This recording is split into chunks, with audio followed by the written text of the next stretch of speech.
all the hundreds of recipes that exist for leftover turkey from Thanksgiving, the question is, what do you do with the carcass? Besides throw it away? Exactly, and I think that's what a lot of people are doing. One of the great things that you want to do with a carcass is make something like soup. And so we're going to take the carcass, we're going to make soup, but we're going to make a Chinese soup, a local soup. We're going to make chook, all right? Jook? Chook. Oh, yes. jook. Well, I mean, depending who you talk to, some say jook, some say chook, but at the end of the day, It's soup. it's congee, it's a rice porridge. Okay. Okay? So I'm going to get this thing going, and then you're going to do some stuff here. But what I have here is a pot, and I have some, you can use water or chicken or some kind of broth. But I'm going to use broth because I like to build flavor. So I'm going to take my carcass. Sounds so weird, carcass. Well, Bones. you'll get used to it. But anyway, I'm putting the turkey frame in my broth, and I'm going to bring it up to a boil and then simmer it. So I have the ground pork, and we'll make the pork hash. Okay. So I'll need some ginger. I'll work on that here. Okay. And I'll put in the egg and show you oyster sauce. And also, can you cut green onion for me? Yep. I've had jook before, but I've never had pork hash in my jook. Really? Well, this is I think for a lot of dishes here, hang on for a second. Let me consider. For a lot of dishes, I think people, you do the things that you've been taught and the way you've learned, and a lot of them are familial recipes and variations. And so, for me, this is the recipe that my great-grandmother used to make, and then my grandmother, and then my mom would make during Thanksgiving. And it's a good thing. It's interesting you say that because I've been to restaurants and I've ordered jook, and it didn't come with pork hash in it. I'm like, hey, wait a minute, what's going on here? So, this variation or this version that we're making has pork hash in it, and I think what it does is it takes a nice jook, right? Mm-hmm. But it also adds a little bit more dimension. It gives it a little more weight, a little more body, makes it more filling, and it makes it very delicious, I think. So we're gonna add. I have the water chestnuts, and the water chestnuts we're gonna put into our pork hash here. It's gonna give it nice. It's gonna give a little bit of nice kind of earthy flavor. But I like the texture. It has a nice crunch in here. And so, am I missing anything? Green onion. Green onions, okay. And we don't have to cook this before we put it in the soup? No. It's going to cook in the soup? We're going to cook it in the soup, yes. Okay, because I know we have raw ingredients. So I'm going to save this for later. And then we're going to put some of this in here. Now, you could take this recipe here, and you could make it, and you could just steam it by itself, and then eat that with rice, which is really good. So really, you're learning a couple different. We have jook, and you're gonna have a recipe for essentially making pork hash.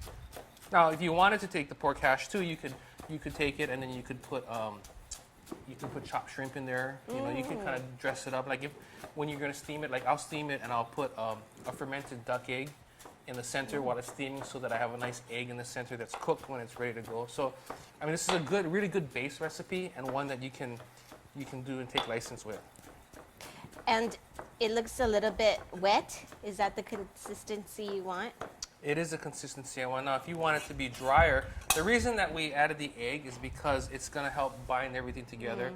Mm-hmm. If it's drier, it may be a little bit tougher when you eat it. So I want it to be nice and moist, and you'll see it's coming together. Yeah. One of the things I want to make sure that you do as well, Cheryl, and this is something that when you're doing this at home, you want to do as well, is she's mixing it on something like this. I want you to get in there and vigorously mix a little bit, because what I want to do is I want to develop what is called myosin, and myosin is a protein development, and that's going to help bind it together.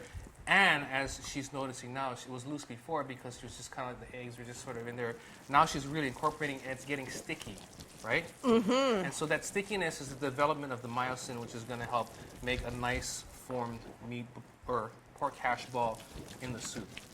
Oh, you see how it's sticky yes. now? It's tacky. Okay, so now we're going to put this in the fridge while we're finishing our soup here. We're going to bring the soup up to a boil, and then we're going to simmer it. And we're going to get all the flavor extraction to come out of the soup. And then we're going to take the carcass out, and we'll come back and pick it and stuff, okay? Okay. Be back. We've been simmering the broth here for 2 hours. It's really rich turkey flavor in there. The ginger flavor is in there. You can smell it Smell in the the air. ginger. So now what I'm going to do is take the carcass out. I'm sorry. So now what I'm going to do is take the turkey frame out.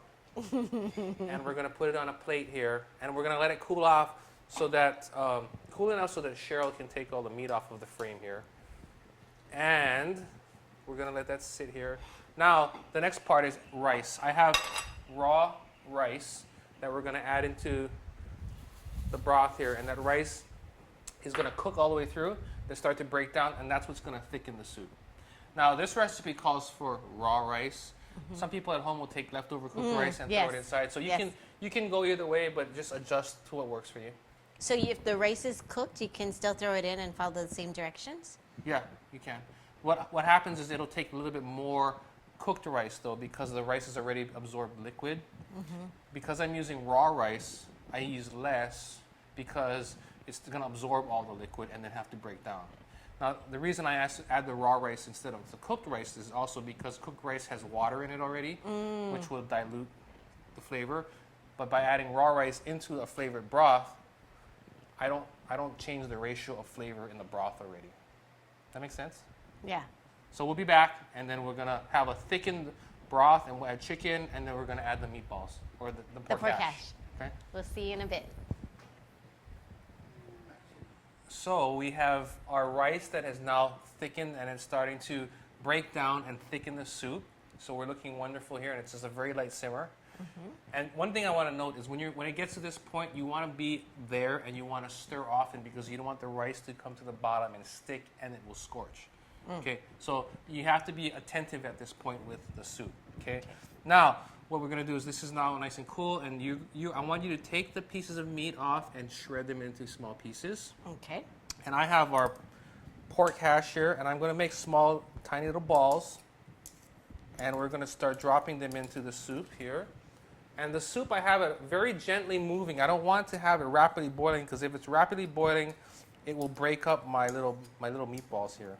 I'm sorry, my little pork hash balls. So I'm dropping those in, and they're gonna start to cook. And then once they start to cook, I'm gonna make a little layer of them. They'll start to cook, and then I'm going to gently move them around so that they can cook all the way through. Is it like this? Like That looks good. Looks good. This is a lot of meat you have on the carcass. Uh-huh. And I feel like normally I don't have this much meat left over on my carcass. Uh-huh. So is that okay if I just use something without as much meat and then throw the meat absolutely. in later? This carcass here does have a lot of meat on it, and technically, the more meat that's on the carcass means you did a bad job of cutting the turkey, right? So if you have less meat, you're better off. But there's plenty of flavor in the bones, and then you really want the flavor to come out of the bones. And there's still going to be plenty enough meat to come off of a carcass that's well carved. What about all this fat, all this other part? Good point. The fat, well, that's a call you're going to need to make because there are some people that love that, and it does add flavor. So you can put that in there if you want, or you can leave it out. Sometimes I tend to leave it out. Okay.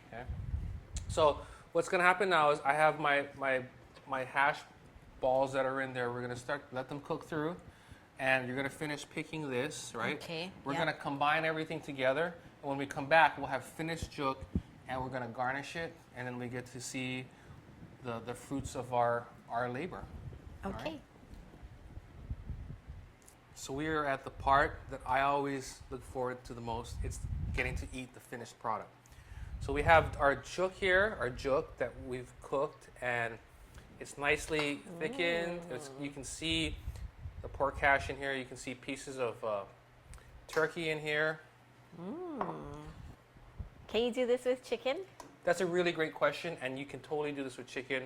That's another one of those perfect dishes that you can do with the chicken frame after you've roasted the chicken. So this is how we eat these at home. Now, we have the jook that's ready, finished here. We also have, because of whoever carved the turkey before, we have some extra meat.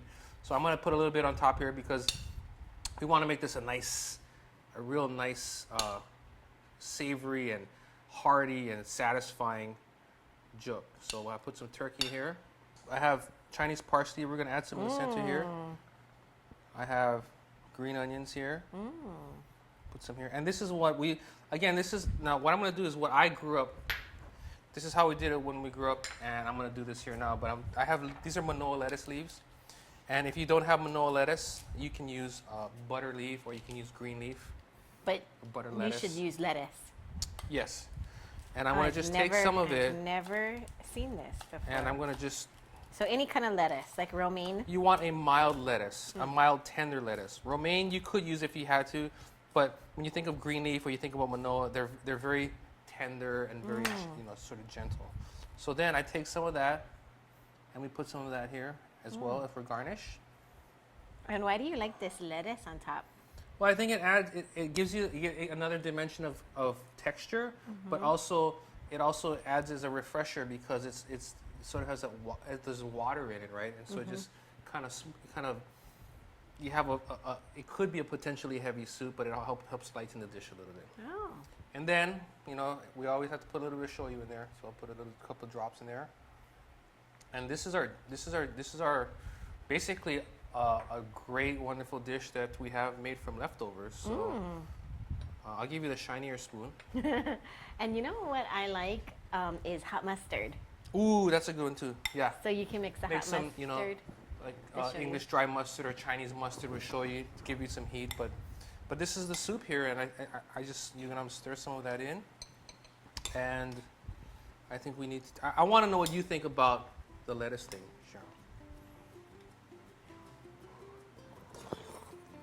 Cheryl. Really good. It's good, huh? I'm gonna taste the ginger. It's delicious. Wintertime job. when it's cold, perfect dish. For this great recipe and more, visit us at foodland.com. Good job.